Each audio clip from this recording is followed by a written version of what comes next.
Welcome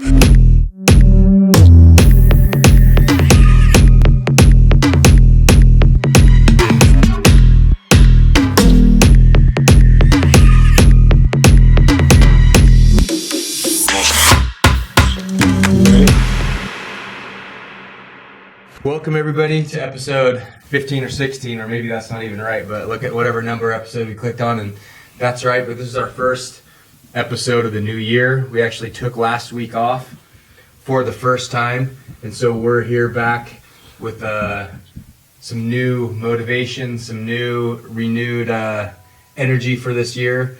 I'm sporting a new look for the new year.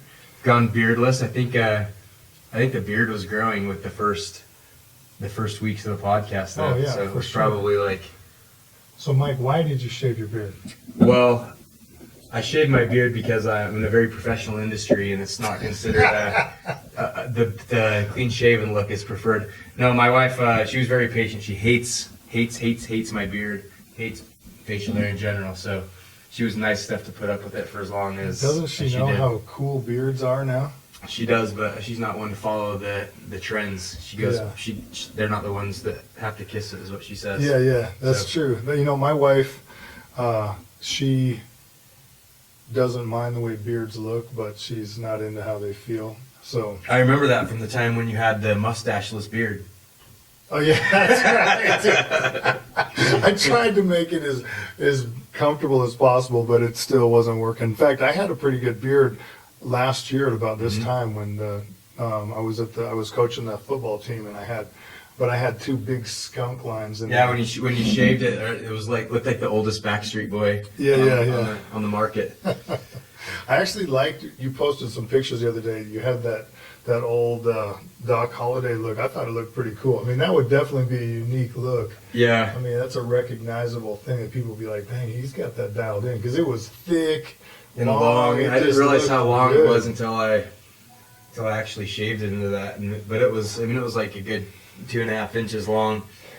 If I didn't, I do interface with customers and clients a little bit, enough to the fact where I just don't want to look like a complete biker. Yeah, but beards are so mainstream nowadays. I mean, I see them on people of all walks of life. I mean, beards are so part of today's culture that it's not even unusual at all for me to see a beard on almost any person. I mean, yours was getting pretty long, getting pretty out there, but I never thought it looked mangy. Yeah, no, it was nice and clean. No, I'll be honest, I miss it. I wish I was still sporting. I actually do. I did when I had a beard. I enjoyed just kind of stroking it. Yeah, that's what I told my wife. She's calming. If you watched any of the podcasts, as you probably noticed, I sat there and just stroked my beard the whole time. But I tell my wife that the reason why men with beards do that is because it increases your testosterone and serotonin by 12%. Is that true? Yeah, it's official bro science. So you heard it right there. That's why men love beards and love to stroke them, because not only it relaxes you, helps you think, but seriously, one of my favorite things to do is to sit there and ponder and stroke my beard. Yeah. Well, you think now I have to rub my bald head or something. When they were ruling their kingdoms back in the day, they had to have a beard. The Viking kings, sitting there before they're deciding which village they're going to plunder and pillage. They had to stroke the beard to decide which one had the most fair maidens that they were going to take back to Scandinavia with them, right? Well, there's got to be something to it. So hopefully my decision making will be as good now that I don't have my. I noticed you were a little bit off your game deciding things today. I think I am trying to, which is that contrary to the topic that we're kind of going to talk about. Hey, Kelly Bartlett's texting me right now. What's up, Kelly? I know you're watching that. Hey, Kelly. Hey, so today I actually have some things that I've been wanting to talk to you about for quite some time, because you and I are a lot alike as far as our priorities, and I'm always curious to get your opinion on certain things, because I know you and I both try is the key word, especially in my case, try to be good husbands, and we try to be good dads. You, in my opinion, are an unbelievable dad when it comes to parenting the kids that are the age that your kids are. So what, I wanted to ask you a few questions. Like, when you think about being a good dad and being a good parent, Like what are some things that you think about when it comes to parenting specifically? I mean, yeah, I mean, I feel the same way. I mean, I feel like you're a great dad and father, and I personally see that you're willing and you put your kids and everything they do before anything that you do. And so I kind of feel like, at the end of the day, I'm nothing but happy about it. It comes natural. I feel like, if I am a good father, it's not something that I feel like I have to work very hard at, because I just have that desire. Like, that's what matters to me. I feel like is making that a priority is, I mean, really to me, it's the whole purpose of life is to be a father, and I do get a lot of enjoyment out of it. Nothing makes me happier. No amount of money, no amount of anything else makes me as happy as spending time with my family and seeing my kids and their personalities growing. And I mean, I love it. And for me, I think that probably comes from my own parents. My own dad. I'm probably a lot more like my father than I realize or even would like to admit sometimes, Well, maybe that is one of the things that's holding you and I back from becoming billionaires, because I just watched a documentary on Steve Jobs, and this might offend a lot of you guys because I know some people look at him as some sort of almost like a demigod type figure, but he was an a-hole as a dad. Yeah. I mean, he had no ability to put his kids first, and at least in the way he was described by his wife and his baby mama, that he went out of his way to try to prove that it wasn't his kid so that he could not pay to help raise that kid. I mean, I thought, as much money as he had, I definitely have always respected guys that cared about their kids. So like what you say, it's, for me, I don't really ever think about being a good dad because, the stuff I do with my kids is really just an extension of the things I enjoy. So I just kind of make my kids do it so that it's fun for me. And that's where I feel like you've done something like that's different than I am, in that to me, you do things that seem like take a lot of effort. Like you really go out of your way to take your kids on trips to Disneyland. I mean, is that something do you enjoy it because you know how much your kids are going to like it, or do you look forward to it and then just hope your kids are going to like it? Probably both. Like at first it was for sure more like that was what was fun when they were little kids, is seeing the magic of it and stuff. But, and go to Disneyland in particular, I've really come to enjoy it for other reasons. I mean, I'm a huge fan of production, and I love the energy of like humanity. I love being around people. I love people watching. I mean, the rides, it's not, it's all a bunch of different stuff, but I mean, that's for sure the most motivating and like the main reason why I do that thing, or pretty much any of the things that I'm not, aren't just for me, is I love seeing my kids do it. It's kind of become one of the things that my family does, where we all kind of fill in our element. We all enjoy it for different reasons. And, my kids, it's become something that they really like to do, and watching them have so much fun. And a place like that in particular where it's magic is a lot of fun. My son is starting to turn out to be quite the redneck. Is he? When you say redneck, what is it? Well, okay, and not to be offensive to redneck, because I mean I'm a hunter and a fisherman and stuff like that as well, but not to like the level that my son. I mean, my son. Which son? Your old Cohen. Yeah, he could very well be like full Duck Dynasty. Really? I mean, yeah, he has a tendency where all he wants to do is fish and hunt. Oh yeah, I mean last year when I shaved my beard, he cried. This year he was okay with it, but you can tell the kids kind of like, oh, not my dad. But you're not kissing your kids. Yeah, exactly. But he's really, I'm way more willing now and having to kind of step my game up and reach out to my friends who are more into the outdoor world, because he's so into that. I'm kind of like a. Is he more into hunting or fishing? Everything. Really? I mean, watching every fishing, hunting channel, watching guys hunt on TV, like all sorts of stuff like that. And it just came naturally to him. So I think there's a lot of times when your kid, if you want to have a good relationship with your kids or with anybody, I mean, you've got to be kind of willing to meet them halfway or Yeah. kind of like do things. That's interesting. I mean, I find myself not really being that flexible, and that's something that I'm sure I can improve in, because,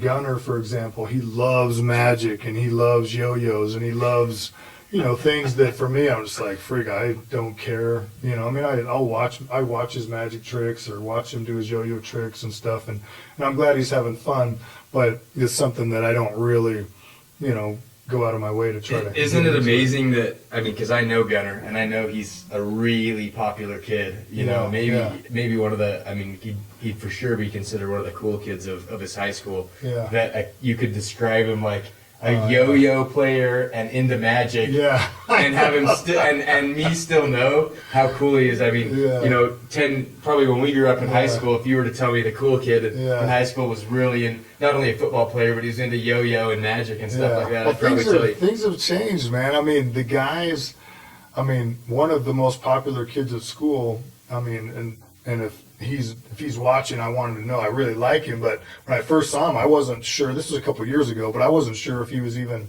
a boy, because he had long hair and was very effeminate and a really nice kid. And I couldn't tell if he was kind of a masculine girl or kind of a feminine dude.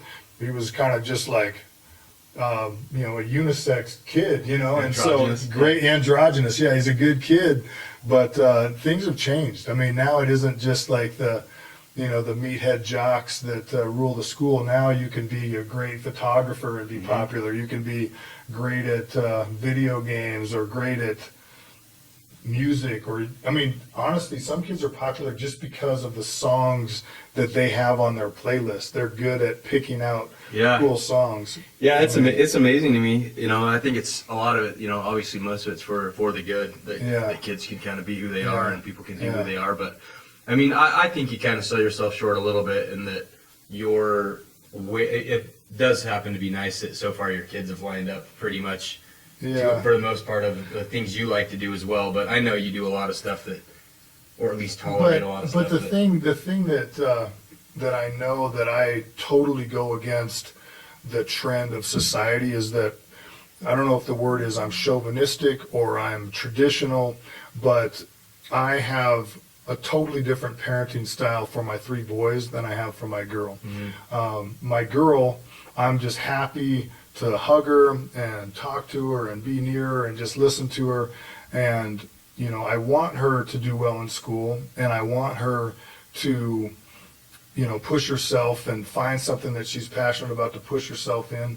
But I'm totally okay with the idea that she just wants to be a mom. And to me, that's not a just thing. I mean, my mom is the smartest person that I know, and she's very wise and really good at so many things, but she's been a stay-at-home mom my whole life, and I've always had as much respect for her as anyone. And so I don't look at a stay-at-home mom in a diminished role. And so I feel like me appreciating the nurturing abilities of my daughter are something that I feel like I'm just encouraging her to have a traditional old-fashioned life where maybe she's the mom and she does the parenting at home, and then the dad, he's making the money, and then he comes home and is a dad and the disciplinarian type at night. And that's kind of the way Jen and I raised our kids. And I don't know if there's definitely no one right or wrong way to raise your kids. So your expectation, are you saying like more like your expectations? Well, like with my boys, I'm like, hey, the world is a nasty place. Nobody's going to give you a participation trophy in life. So I hate participation trophies. When my kids were on a crappy team and they got a medal at the end of the year, I'd throw it away. I wouldn't even let them have it. They couldn't have it. There's no such thing as a participation trophy or participation medal anywhere in my boys' rooms. It doesn't exist. I don't congratulate them for participating. I congratulate them for trying hard, but I was also the kind of dad that if my kids' teams were undefeated, I would go get them a trophy and say league champions. Yeah. Because I wanted them to know, hey, you did a great job. Like that You were better than everybody else. Yeah, exactly. yeah. Just like that commercial. I'm like, hey, man, you guys were champions. You were the best team in the league. All the other kids knew. The kids don't really think that it was a tie game at the end of every game. The kids all know who won. Even though when my boys played flag football, they never kept score. The kids knew what the score was. And at recess the next day, the kids were like, oh, yeah, we beat you guys. Or like, and so it was something that kids know what's going on. And to me, to take away that aspect at a young age, it really, in my opinion, it hampers kids. And so many kids are being negatively affected by everybody being treated equal and everybody being given the same reward, whether or not the effort's the same. And then they get out in the competitive marketplace when they finish school and they're like, well, wait a second, I should get the same job as him. And I mean, I think we're already seeing the fruits of that mentality already. With this whole go to college, I get it, someone's supposed to pay for my college and then someone's supposed to hand me a job, mentality. And I think that, you're right, and I have the same mentality you do with sports. My kids get the participation trophies and stuff like that, but they know. And my son, same son, he's 7. He's great at sports. He's played soccer, basketball, and he's probably played 100 games of stuff, and he's only lost 2 games ever. Wow. And he knows very well, I've lost 2 games. So in his mind, when he's getting his participation, he's the same way. He's like, I'm playing for the championship today because I know I'm undefeated, and his group of buddies that he plays with, and they all know, so I'm the same way because, you and I are businessmen and we're here in the world and we know that it's a dog-eat-dog competitive world and that mentality is not going to do anything. And my daughter's 10, so I don't know if, I think I have more of that mentality with her maybe than even, because but at the end of the day, she's also your oldest. Yeah, she's my oldest. And so with her, I mean, I'm fine either way, honestly. Like, one of her teachers told her last year, you've got to learn how to do all this homework if you want to get into a good college. And I'm kind of like, well, guess what? I actually don't care about college at all. I mean, I don't care if you go to college, go to Harvard, I'll be happy for you. Or I don't care if you decide you want to go be Insta famous and take good photos on Instagram, whatever. As long as you're happy and you're pursuing what you want to do, and that's kind of the mentality I think I have for her. And I'd be 100% fine if she, wanted to raise a family and do what my wife does and what my mom did. My mom works as well. But as long as she's happy and she's feeling fulfilled and she's enjoying life and happy, I mean, that's really all I care about. I mean, whether that's her being a school teacher or, like I said, her going to Harvard and being a fashion designer, which she wants to do right now, I'm totally fine. But the one thing I don't tolerate and that I won't tolerate with my kids even as they get older is that they do nothing. You know what I mean? Or they expect, which is probably my greatest concern as a parent right now as far as, my abilities and what I'm raising my children is to make sure that, they're hardworking and that they don't expect something. And, even though they have a good lifestyle, I sometimes wonder if they're overindulged or overspoiled, or if they think that, it isn't normal that you go to Disneyland 4 times a year or whatever, anything that we're fortunate enough to have, is understanding why we have those things or why, we have this specific mentality. So that's the thing that I care most about. Well, I think in general, things are changing as far as education. I mean, because you see so many different types of people that are successful, that the traditional go to high school, get good grades, go to college, go to a good school and get a good corporate job. It's just not as much of a clear-cut path to success or to financial stability that it used to be. The economy is so much different. Do you feel differently towards your boys about education and college or trade school? Or, I mean, what do you have as far as expectations for your boys compared to what you just said? No, I don't have any different expectations for them, to be honest. I mean, if I'm being totally honest with how I feel, I'm really down on traditional college and education. I mean, to the extent of I would be equal if my kids have something where you need to go to college to go to, like I want to be a doctor, I want to be a lawyer, anything where the routes to those things are through good school and good education, yeah, then they need to go at that. They need to have great grades. They need to work hard. They need to get through that system and do that. But as far, and what I say, I'm really down on traditional education like that. I mean, as far as I don't know what I'm gonna do. I'm gonna go to college. I'm gonna get into a bunch of student loan debt. I'm gonna get 60, 70, 80, $100,000 into student loans. And then I'm gonna hope there's some sort of job in some sort of field that someone's willing to give me, because I think that that's not how the world works anymore, and that's not how it's a complete disservice. And if I'm being honest, I do feel like the college education system and the system set up, people are getting preyed upon and they're getting screwed. I mean, there's a whole, we're $1 trillion in debt for student loans as a company or as a country. It's not bankruptable. It's literally enslaving people. And so don't get me wrong. I mean, I'm totally in favor of people. And if my kid goes to school and says, hey, I want to be a forest ranger or something, and I've got to go get this Bureau of Land Management degree. I don't even know what that is, but I'd be totally in favor of that. And if he does that, I want him to go work hard, get good grades in school. And at the same time, I think that, with the people that I run in business and who are at a level of success, I don't feel like a lot of them correlate that direct success to their education. I mean, to a certain extent everybody has, but with the availability of information these days, and I think that I value hard work and the willingness and the ability to figure it out way more than I care if my son has good grades in biology. I don't know. I actually agree. I mean, I just recently, just yesterday, Gunnar went and applied for a telemarketing job, because I told him no matter what you do in life, you're going to need to learn people skills. You're going to need to learn to interact with people. You're going to need to learn what would be considered sales skills, which would be persuading people to think like you or to communicate effectively with people. And so he's going to take a job as a telemarketer, and he leaves on an LDS mission here in like 6 months. And so I feel like a job like that is a sucky job. I'll straight up say it, because I've done telemarketing, and it's hard. It's not fun.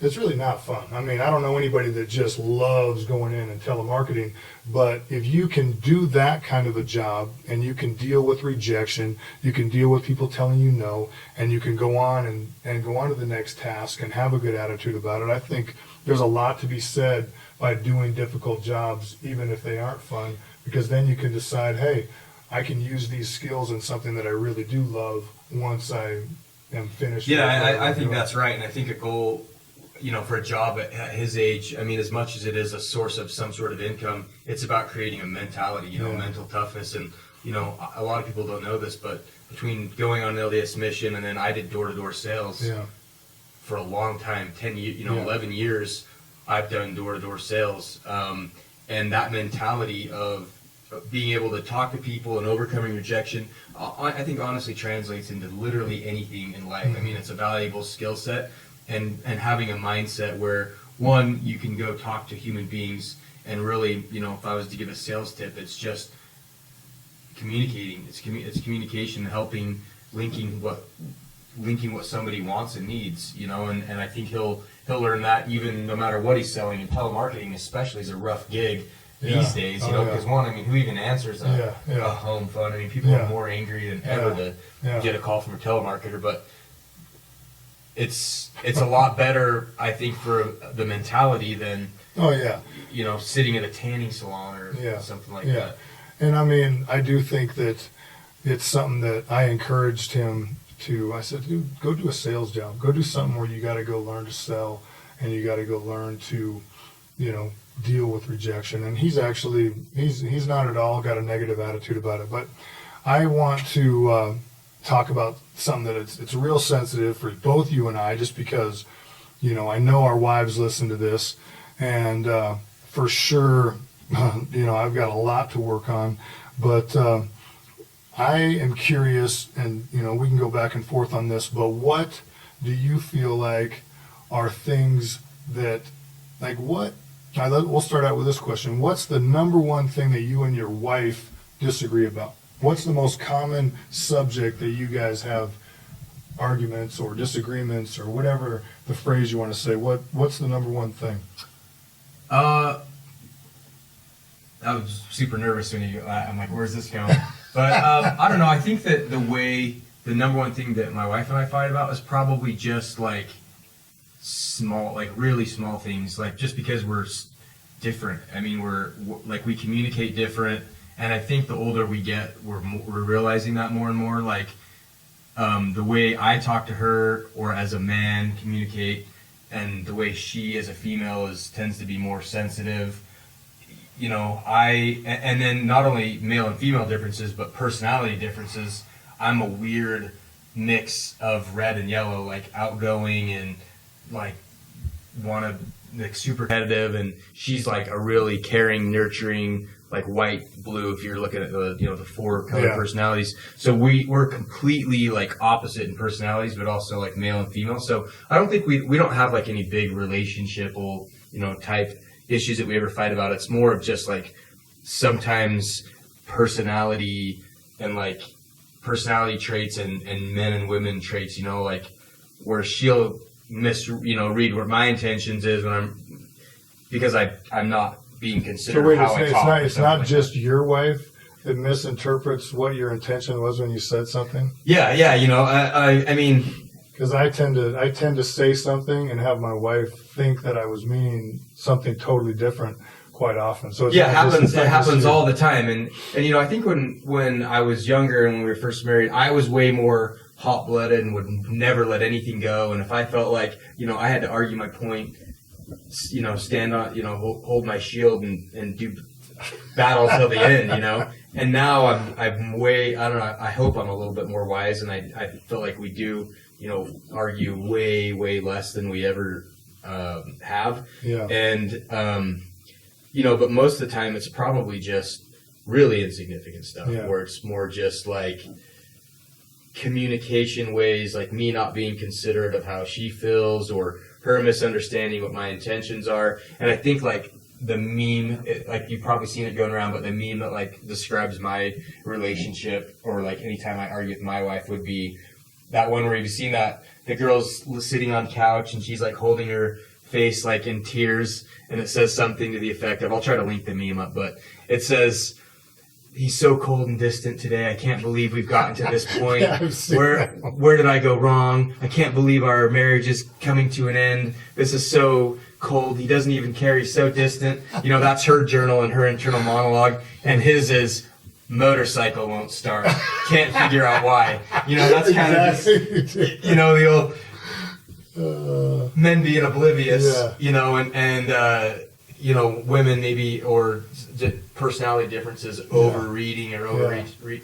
So it's just kind of that, like learning how to communicate better. And for me, being fully being self-aware is being really prideful. Yeah. And even when I know what I should say and how I should say it, sometimes it's allowing myself to be able to go, yeah, I can totally see, or being empathetic. Or instead of having my instinctual like reaction as a man or as my personality type to like consciously try to change my method of operation to like be more like sympathetic or more compatible with how she operates. So. Well, a few weeks ago we had on a guest he's he has a lot of people that likes the way he says things, and he prides himself on being very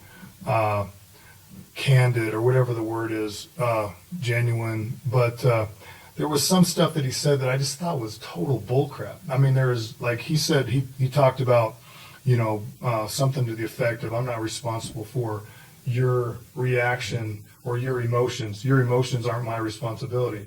He's gonna pop his head in, and that's great. That's totally fine. That's something that I just think, hey, if that works for you, that's great. I personally, in a marriage, I feel like sometimes my words are very much a responsibility of mine to make sure that I don't offend my wife, because you know, if I say something, regardless of whether I feel like it's totally sincere and totally honest and exactly what I think, if it hurts her feelings, then it's negatively affecting my relationship. And my goal is to not necessarily always be able to say exactly what I want. It's to be able to have a happy wife. Because if she's not happy, then I don't care how much truth I got off my chest, I'm not happy. And if there's tension in my house, then I'm uncomfortable. And so I feel like for me, there's sometimes where candor and total transparency can be hurtful, and it can do more damage than good. I mean, what are your thoughts about if your wife says, you know, honey, do you think I need to go on a diet? And you really do think she does. That's, I mean, hypothetically speaking, I mean, what do you say if, I mean, you know that the honest answer is going to piss her off? It just straight is going to piss her off. I think there's a way of communicating and a way of like, and I do think there are relationship dynamics that, you know, I have friends, I'll just put it this way, I'll call them people I know who are in like what I feel like are really one-sided relationships where there's like the way dominant person and the other spouse has just kind of like filled in around where they can to. Don't you feel like don't you think they have resentment? And a lot do, obviously, but I think a lot of them, like, I think that for them, but then a lot of them are fine with it, you know, like, I have friends who have way dominant wives who they kind of wear the pants in the family, so to say, or make all the decisions and are the dominant personalities, and, you know, their husbands are kind of like riding shotgun, so to say, and they're fine with it, you know, because it's the same way, as long as they feel like, as long as my spouse is happy, I'm happy, you know, and if and so I do feel like it doesn't matter, that goes for any relationship, you know, I mean, you can't do business with anybody if you're like, look, man, I'm right all the time. I'm going to say this because, I mean, there's daily in my business, and I'm sure in your business, where I'm having to go, okay, well, here's my perspective. I can see how you feel like this, and let's meet kind of in the middle. And so I do feel like there's a big portion of just relationships in general, and especially in a marriage, where you need to be willing to show some humility, I guess, where you need to be willing to accept that maybe not necessarily your way is always the right way, or that, you know, and I do feel like there is value in relationships and in humanity of being considerate of people's feelings. I mean, not to the sake of someone's detriment. I mean, you know, I'm not saying I think you should lie. Like, for example, there's a lot of times that I give ugly girls a compliment, but I don't say you're beautiful. I say I really like your hair, or I say, wow, that's a really cute dress, or whatever it is. I try to, even though I'm complimenting someone about something physical, it can still be honest. It just has to be, I try to make it specific so that it can be genuine and be genuine about it. But like my son the other day, he said, hey Dad, you know, you're the boss of us, but Mom's the boss of you. And it's kind of weird to think, you know, someone who I'm way more physically dominant than she is, I'm way more opinionated than she is, but you know, for some reason, and I have my theories, but well, I mean, I think that maybe the only way that men and women are able to coexist effectively as often as they do is because women. I don't know, I'm probably going to get in so much trouble for saying this, but my theory is that women are able to hold out on sex longer than men are, and so they have the power over men, because in the long run, in a marriage relationship, that tends to be something, even though I know my wife never withholds anything from me that way, I do think that sometimes the fact that, I have a buddy that was always he was always so nice to his wife when it, was an on day. And then the next day I could tell he was a total a-hole because he didn't care. He didn't have any motivation to be nice. And so, I always thought that was so distorted. So like what you said, humility, I've noticed my parents have an unbelievable marriage. And if I were to say one thing that I think is the key to success in a marriage specifically, and I think it goes to almost any successful relationship, is humility. And pride is the downfall of almost every relationship. When you feel like you have to be right and you feel like you have to be the one. I know so many marriages where the husband and wife will go 2-3 days without saying any words to each other. It'll be total silence because nobody wants to be the first person come out of their corner to say, I'm sorry. And I feel like that's just such a waste of your life.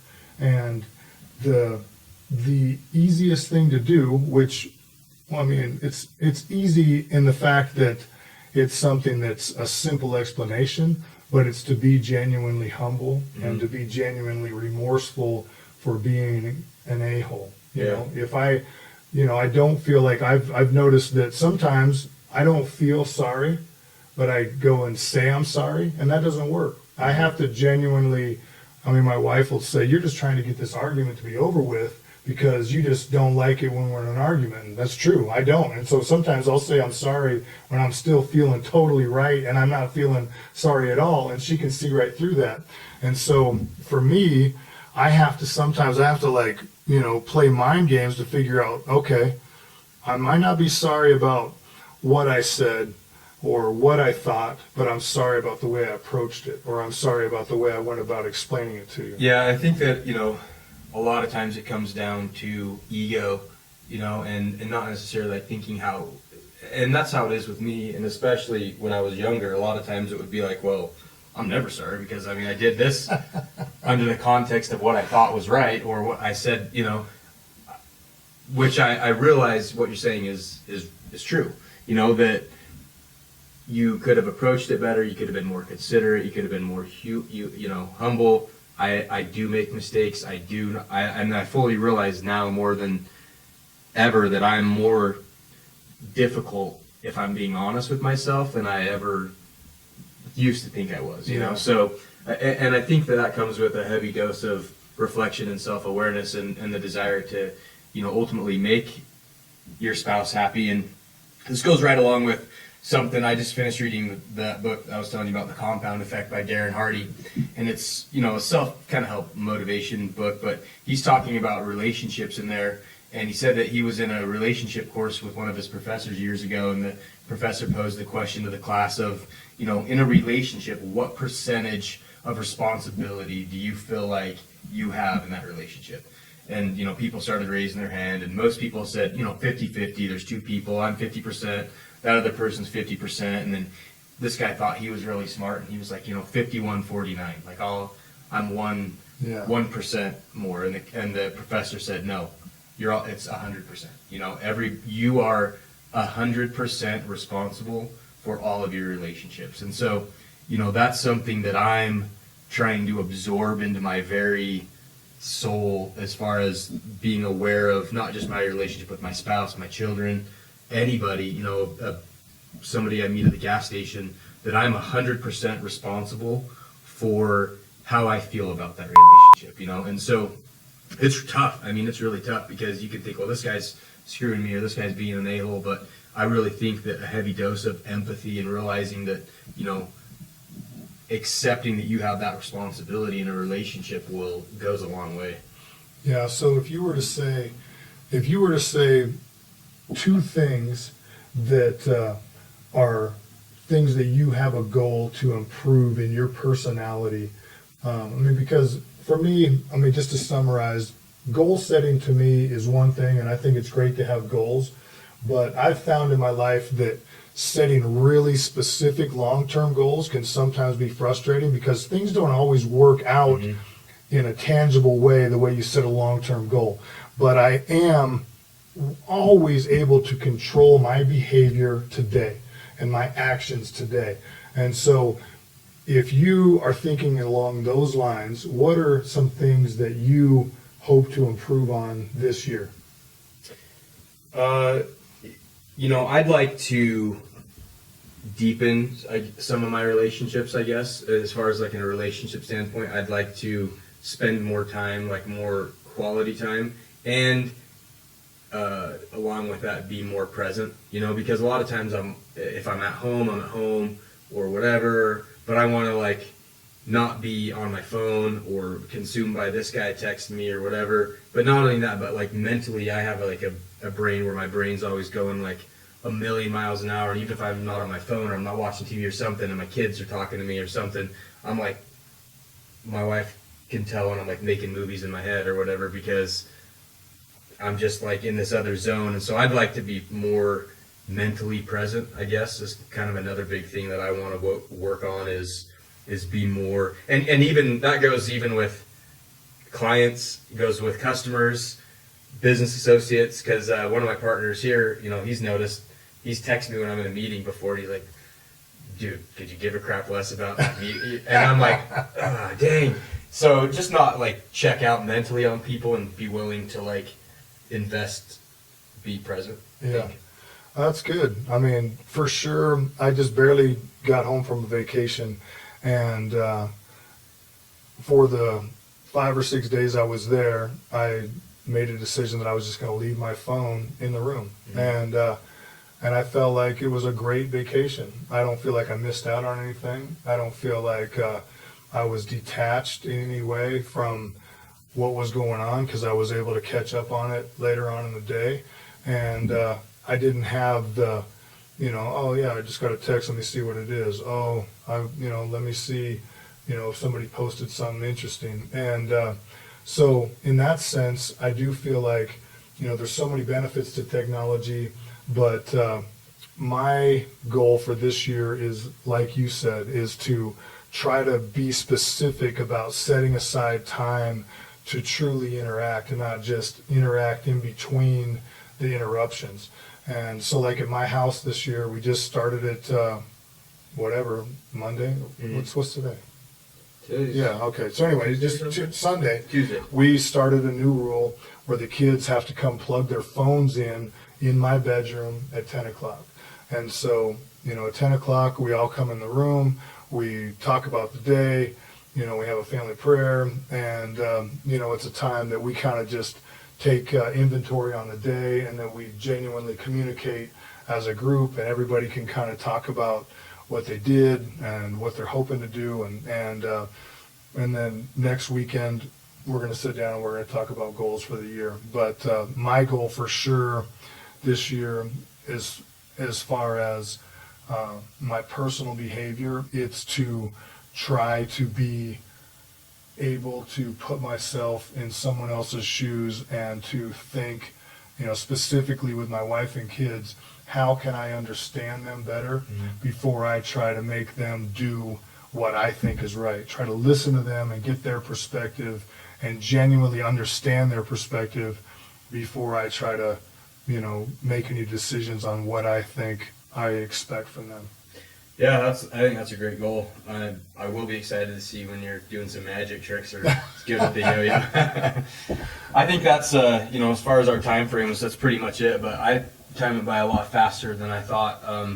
I like just kind of talking. Hopefully everybody else can share some insights with us, like on their relationships. And by no means do I think I'm some sort of authority or, a person who has it all figured out. I for sure don't, but from any small insights I think that we might have, hopefully people find it at the very least entertaining. Yeah, so. Yeah. Well, I mean, I think that's the one thing that I've come to the realization is that you never totally get everything figured out, but if you're willing to make a little bit of progress and be able to recognize that you screwed things up and that you're going to make a small improvement, I think that's all we can expect from ourselves. And if we're willing to, try to make small improvements every day, then we're heading in the right direction. And we're never going to actually get to having perfect relationships, but it will improve and it will make our life better. I've seen it. I mean, I see examples of it all the time. Mike, you're a stud. I look forward to this year. We're going to kick some butt. That wasn't very good. Uh, You're a good guy, Bye, buddy. buddy. Thanks, man. See you next week, guys.